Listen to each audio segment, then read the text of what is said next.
And I remember feeling that if more people had a voice to share their experiences, then maybe it could have gone differently. And those early years shaped my belief that giving more people a voice gives power to the powerless and pushes society to get better over time. Now, back then, I was just building an early version of Facebook for my community, but I got a chance to see my values and beliefs play out at a smaller scale. When students got to express who they were and what mattered to them, they started more student groups, they organized more businesses, and they even challenged some established ways of doing things around campus.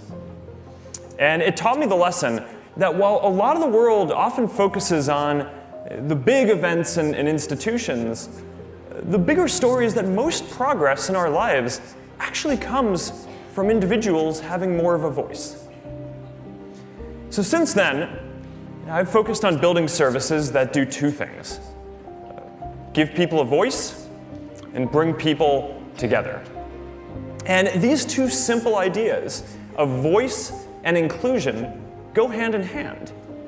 And we've seen this throughout history, even if it doesn't always seem that way today.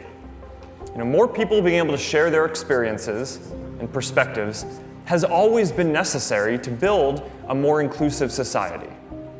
And it is our commitment to each other that we hold each other's right to express ourselves and be heard above our own desire to always get our way in every debate. That's how we make progress together. But this view is increasingly being challenged. Now, some people believe that giving more people a voice is driving division rather than bringing people together. More people across the spectrum believe that achieving the political outcomes that they think matter is more important than every person having a voice and being heard.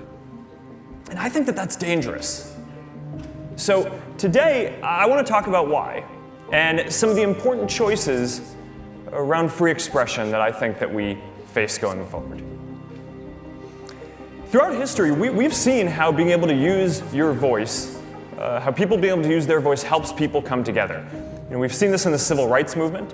Frederick Douglass once called free expression the great moral renovator of our society. He said, "Slavery cannot tolerate free speech." Civil rights leaders argued time and again that their protests were a protected form of expression, and one noted that nearly all of the cases involving the civil rights movement were decided on First Amendment grounds.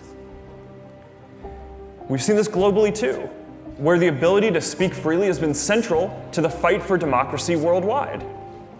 The most repressive societies have always restricted speech the most, and when people are finally able to speak, they often use their voice to call for change. In this year alone, people have used their voices to end multiple long-running dictatorships in Northern Africa, and we're already starting to hear from people whose voices had been excluded just because they were women or because they believed in democracy. Now, our idea of free expression has become much broader over even the last 100 years.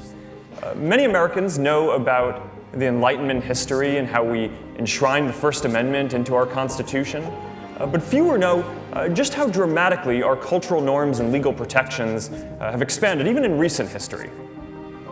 The first Supreme Court case to seriously consider free speech in the First Amendment was in 1919.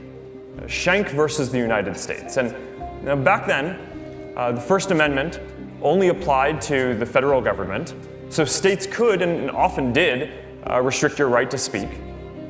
Our ability to call out things that we felt were wrong also used to be a lot more restricted. Libel laws used to impose damages if you said something negative about someone, even if it was true. The standard then shifted, so that way it was okay as long as you could prove that your critique was true. And we didn't get the broad free speech protections that we have now until the 1960s, when the Supreme Court ruled in opinions like New York Times versus Sullivan that you can criticize public figures as long as you're not doing so with actual malice, even if what you're saying is false.